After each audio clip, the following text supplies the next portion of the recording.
Assalamualaikum warahmatullahi wabarakatuh. Bismillahirrahmanirrahim. Alhamdulillahi ala mutatali alai wa sikarami. Asyhadu an la ilaha illallah wahdahu la syarikalah syahadatan taqumu bi ba'di ma yajibu alaina lisawabi ni'ami.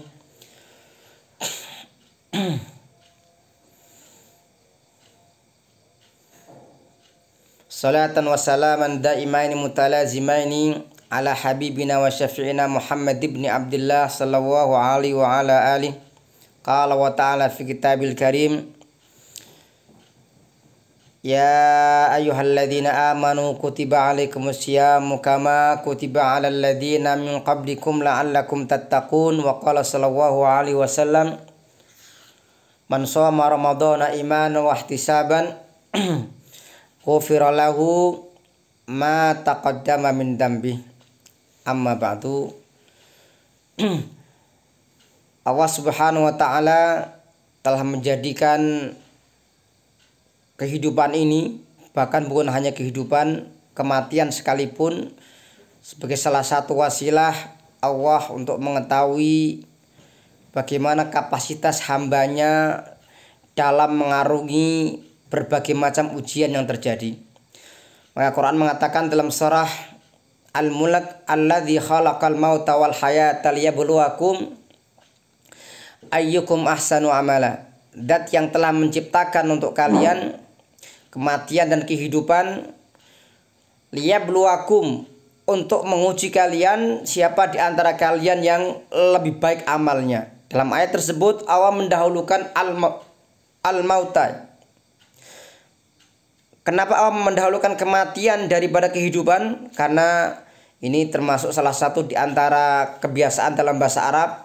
Sesuatu yang sering dilupakan masyarakat, itu ada dilupakan oleh kebanyakan manusia, itu didahulukan. Seperti misalkan ketika Allah bicara mengenai warisan, mim ba'di wasiyati yusabiha audain, setelah wasiat yang diwasiatkan atau hutang, ya.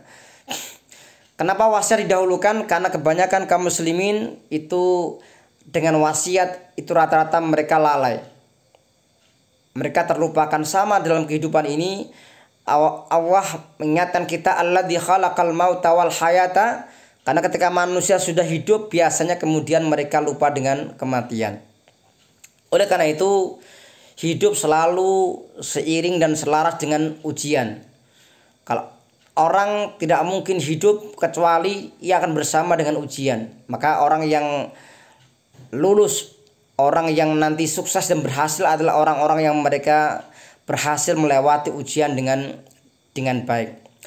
Sebagaimana sudah kita rasakan di tahun-tahun terakhir, ya, wabil khusus tahun 2020 atau sampai 2022, ya.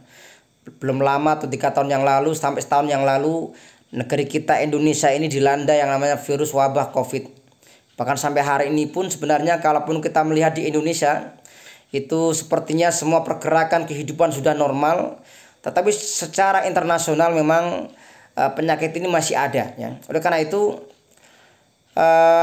untuk mengenang kembali apa yang telah terjadi beberapa tahun yang terakhir, ya, beberapa bulan-bulan tahun terakhir, ya, saya menyampaikan tema tentang bagaimana yang kita lakukan ketika kita berhadapan dengan musibah. Allah Subhanahu wa ta'ala sebagaimana dalam surah Al-Baqarah Allah menyebutkan, walanabluwannakum bisyai'im minal khauf, dan kami telah menguji kalian dengan sesuatu khauf. Pertama rasa takut, walju, kemudian kelaparan, wa naqsim minal amwal, berkurangnya harta, wal anfusi wat thamarat, berkurangnya jiwa, dan ats-tsamarat, buah-buahan, ya. Ini beberapa di antara macam-macam ujian, termasuk penyakit dan yang lain, itu banyak sekali. Maka penekanan untuk materi kuliah Ramadan tahun 1444 hari ini, pagi ini sehabis subuh, ya. Hari ini tanggal 27 Maret 2023 bertepatan dengan 5 Ramadan tahun 1444. Akan kami sampaikan apa pelajaran yang bisa kita ambil dari musibah-musibah yang telah terjadi, khususnya musibah yang beberapa saat yang lalu, yaitu virus COVID, ya. Pertama adalah kita disadarkan Allah Subhanahu wa taala bahwa segala sesuatu segala sesuatu itu mengikuti kehendak Allah Subhanahu wa taala. Bukan manusia yang berkehendak, tapi Allah yang menghendaki. Artinya apa?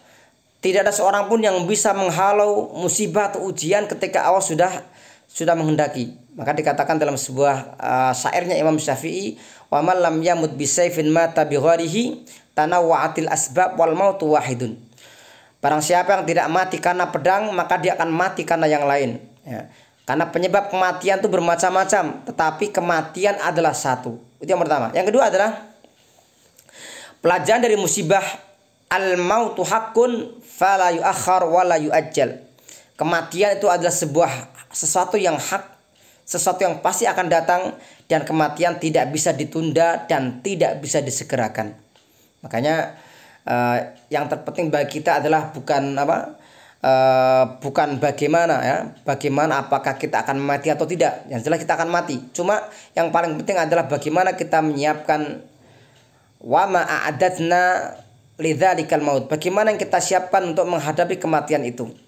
Apakah kematian secara husnul khotimah atau su'ul khotimah, itu yang harus kita persiapkan. Tentunya ya kita harus mengikuti bagaimana cara seorang bisa husnul khotimah. Kemudian yang ketiga adalah ketika menghadapi sebuah ujian musibah, maka dikatakan al-itmi'nan huwa nisfus syifa. Yang namanya rasa tenang, ketenangan dalam menghadapi ujian itu adalah separuh dari kesembuhan atau terapi. Banyak orang yang mereka meninggal dunia ya, bukan karena penyakit itu, tapi bagaimana dia menyikapi penyakit yang dia alami. Ya. Banyak orang yang mereka kena musibah tidak bisa menghadapi musibah itu karena dia merasa galau dan resah. Akhirnya keseharian dia hanya memikirkan sesuatu dengan cara pemikiran yang negatif thinking atau suudzon. Dia tidak berbaik sangka kepada Allah Subhanahu wa taala. Akhirnya apa?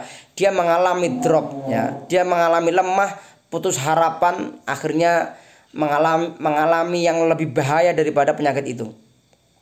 Yang keempat adalah al-auda ila hayatin nadzafah. Jadi kita diingatkan dengan peristiwa wabah yang telah melanda di berbagai negara di seluruh dunia ya, bahwa kita diminta untuk kembali pada kehidupan yang bersih. Bagaimana kita bersahabat dengan alam, bagaimana kita menjaga alam. Kalau kita bersahabat dengan alam, insya Allah alam juga bersahabat dengan kita. Kalau kita tidak bersahabat dengan mereka, maka mereka pun juga akan tidak bersahabat dengan kita. Apa yang kita lakukan terhadap alam, itulah nanti yang akan kita terima. Karena ada sunnatullah, dhaharal fasad fil barri wal bahr bima kasabat aydin nas. Telah nyata dan tampak ya, kerusakan di darat dan lautan karena perbuatan tangan-tangan manusia.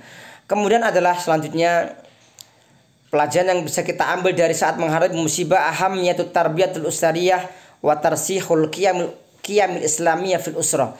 Bagaimana pentingnya pendidikan keluarga dan bagaimana menanamkan menguatkan pondasi pendidikan Islam dalam keluarga. Jadi kalau untuk membentuk sebuah masyarakat yang kuat, itu harus berangkat dari pendidikan keluarga yang kuat juga. Kalau tiap keluarga itu lemah, maka akan membentuk masyarakat yang lemah. Dan keluarga itu dibentuk dari masing-masing kita. Kalau kita lemah, bagaimana kita akan menguatkan orang lain? Nah, kemudian ada mulia asiwadaf amamal waqi'il marid. Selanjutnya adalah bagaimana menghadapi musibah adalah tidak putus asa dan tidak lemah dalam menghadapi fakta dan realita yang pahit. Kita harus siap menghadapi apapun yang terjadi ya. Karena kesiapan itulah yang nanti menentukan apakah kita bisa bertahan atau justru kita kemudian menjadi orang-orang yang al-mutasakituna ala tariqil hayah, orang yang berguguran di dalam jalan kehidupan. Artinya kita menjadi orang yang kehilangan semangat, kehilangan optimisme, akhirnya kita hidup terhina. Kenapa? Terhina karena kita tidak bisa menghadapi berbagai musibah, ujian dengan keberhasilan. Dan yang terakhir adalah rawaiul ukhuwah wat tadamun bainal ummah. Salah satu di antara pelajaran musibah adalah indahnya persaudaraan dan saling solidaritas di kalangan umat. Artinya apa? Mari ketika ada musibah, ada ujian, kita kuatkan ya, karena seorang muslim, al muslim lil muslim kal bunyan yasuddu ba'du ba'dan. Seorang muslim dengan muslim yang lain itu seperti bangunan yang saling menguatkan. Maka mari ya, semoga Allah Subhanahu wa taala menjadikan kita semua termasuk orang-orang yang dikuatkan ya. Dan jazakumullah, terima kasih atas segala perhatian segenap para pengasuh dan para santriwati PPTQ Manhaj Islam Indonesia, dan juga bagi ikhwan wa akhwat hadirin hadirat yang menyaksikan tayangan ini melalui siaran tunda melalui Abu Fafa Channel ya. Semoga Allah Subhanahu wa taala menguatkan kita semuanya. Wassalamualaikum warahmatullahi wabarakatuh.